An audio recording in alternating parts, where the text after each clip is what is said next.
No nosso cotidiano, estamos acostumados com as coisas em que podemos sentir, ver ou tocar, tais quais que pertencem ao nível macroscópico, como por exemplo um copo d'água, onde nós podemos ver, podemos sentir, podemos tocar, entre outras coisas. Já as moléculas e os átomos pertencem ao nível microscópico, no qual não podemos sentir, não podemos tocar, não podemos ver, entre outras coisas. Mas podemos usar o mesmo exemplo da água, que é formado por várias moléculas de H2O ligadas por interações de hidrogênio.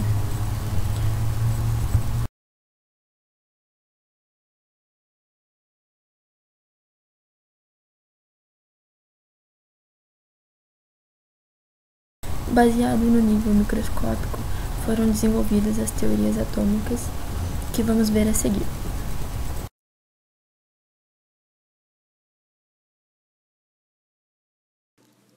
O modelo apresentado por John Dalton se baseava em uma bola de bilhar. Foi o primeiro argumento convincente em favor dos átomos. Ele mediu muitas vezes a razão entre as massas de elementos que se combinavam para formar os compostos e verificou que a razão entre essas massas mostrava uma tendência. Ele assim chegou em algumas hipóteses. Primeiro, que todos os átomos de um elemento são idênticos. Segundo, que átomos de elementos diferentes têm massas diferentes. Em terceiro, ele disse que para você formar um composto, são utilizados átomos de elementos diferentes. E para finalizar, em uma reação química, os átomos não são criados, nem destruídos, mas sim transformados. Pelo fato do modelo atômico de Dalton ter sido o primeiro, ele cometeu alguns equívocos. O primeiro foi dizer que os átomos eram idênticos, mas eles não são devido às suas massas, que são ligeiramente diferentes. Ele disse também que os átomos eram permanentes e indivisíveis e não poderiam ser criados. Mas alguns experimentos com raios catódicos mostraram o contrário disso.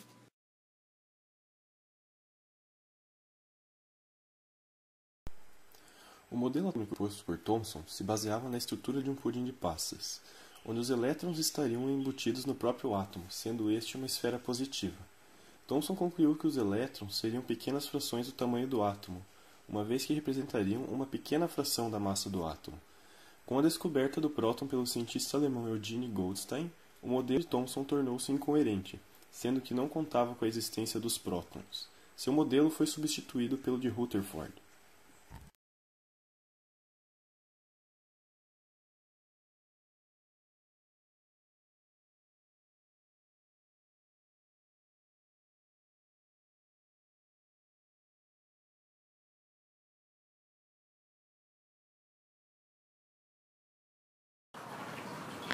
Para provar que os átomos não são maciços, como previa a teoria de Dalton, Rutherford elaborou uma experiência em 1911, no qual ele bombardeou com partículas alfas provenientes de uma amostra do elemento polônio, que é radioativo, uma fina placa de ouro.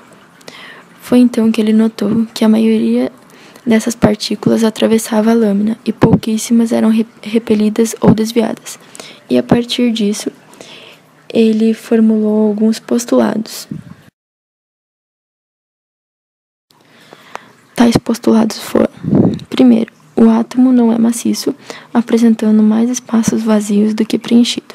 Segundo, a maior parte da massa do átomo se encontra em uma pequena região central, no qual chamamos de núcleo, dotada de carga positiva, onde estão os prótons.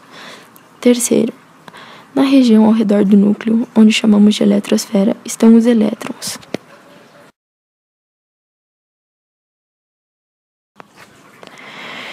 Por ser o primeiro a partir de uma experimentação, o modelo atômico proposto por Rutherford parecia ser a solução completa para o problema da estrutura atômica. Sua teoria mostrava que os elétrons não poderiam estar estacionários, como proposto por Thomson, devido à forte atração eletrostática imposta pelo núcleo.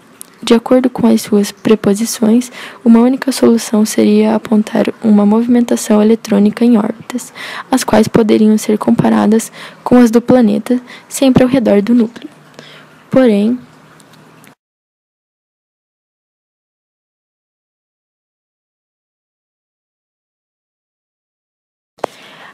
a falha do modelo de Rutherford é mostrada pela teoria do eletromagnetismo, que aponta que toda partícula com carga elétrica submetida a uma aceleração origina a emissão de uma onda eletromagnética. O elétron, em seu movimento orbital, está submetido a uma aceleração centrípeta e, portanto, emitirá energia na forma de onda eletromagnética.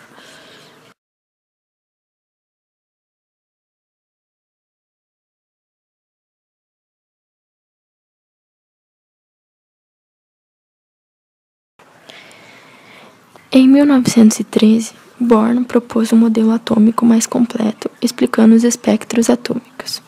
Ele incluiu alguns postulados, nos quais: primeiro, os elétrons nos átomos movimentam-se ao redor do núcleo, com trajetórias circulares, chamando-as de nível ou camada. Segundo, cada nível tem um valor determinado de energia. Terceiro, os elétrons não permanecem entre as camadas. Quarto, os elétrons saltam de um nível para outro, de maior energia quando excitados, ocorrendo uma transição eletrônica. Quinto, liberação de energia na forma de ondas eletromagnéticas ocorre quando o elétron volta ao nível inicial. Sexto, a energia dos elétrons é quantizada, ou seja, ter apenas alguns valores determinados. Através do modelo de Born, foi possível a criação do modelo de subníveis de energia. Assim como o modelo dele foi aprimorado com as teorias de Heisenberg e Sommerfeld, que descobriram as órbitas estacionárias e elípticas, que será visto a partir dos estudos da mecânica quântica. Algumas aplicações do modelo de Born são a interpretação de cores nos testes de chama, os fogos de artifícios luminosos e lâmpadas, luzes a laser, bioluminescência, que é a luz do vagalume.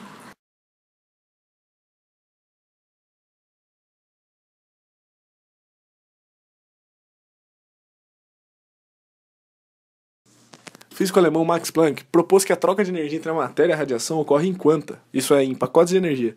A ideia dele era focada em, ao oscilar na frequência V, os átomos só poderiam trocar energia com a sua vizinhança, gerando ou absorvendo radiação em pacotes discretos de energia. Para isso, ele teve que descartar a física clássica, que ela não restringe a quantidade de energia que pode ser transferida de um objeto para outro. Einstein mudou profundamente a concepção do campo eletromagnético. Ele disse que a radiação eletromagnética é formada por partículas, que mais tarde foram chamadas de fótons. Cada fóton é um pacote de energia. E ele se relaciona com a frequência da radiação. Portanto, quanto maior a frequência, mais energia ele possui. Efeito fotoelétrico da superteoria de que a radiação eletromagnética consiste em fótons que se comportam como partículas. Porém, muitas evidências mostram que a radiação eletromagnética se comporta como onda, por exemplo, a radiação. Em 1925, o cientista francês Louis de Broglie sugeriu que todas as partículas deveriam ser compreendidas como tendo propriedade de ondas. A relação de Broglie se dá pela relação onde o comprimento da onda é inversamente proporcional à massa e à velocidade. O princípio de incerteza de Heisenberg, formulado pelo cientista alemão Werner Heisenberg em 1927, é fruto da dualidade onda-partícula, eliminando a possibilidade de descrever a localização se o momento linear é conhecido, e assim não se pode especificar as trajetórias das partículas. Seu princípio expressa quantitativamente essa complementaridade, ao estabelecer que se a localização de uma partícula for conhecida com incerteza, então o momento linear paralelo ao eixo x só pode ser conhecido simultaneamente com a incerteza, sendo tudo isso representado pela fórmula apresentada. O cientista austríaco Erwin Schrödinger, em 1927, foi um dos primeiros a formular uma teoria bem-sucedida levando em conta a dualidade da onda-partícula. Em seu modelo atômico, o elétron é uma onda-partícula que se movimenta no espaço, porém, terá maior probabilidade no interior de uma esfera concêntrica. Devido à sua velocidade, o elétron permanece total, assemelhando-se a uma nuvem eletrônica. Para a caracterização dos elétrons, são utilizados os números quânticos, que os caracterizam conforme a sua energia. A caracterização é feita por 4 números quânticos, sendo ele principal, que demonstra em qual nível de energia o elétron se encontra, secundário, demonstra qual subnível energético o elétron se encontra, o magnético, que demonstra em qual orbital o elétron se encontra, e o spin, demonstrando a rotação do elétron.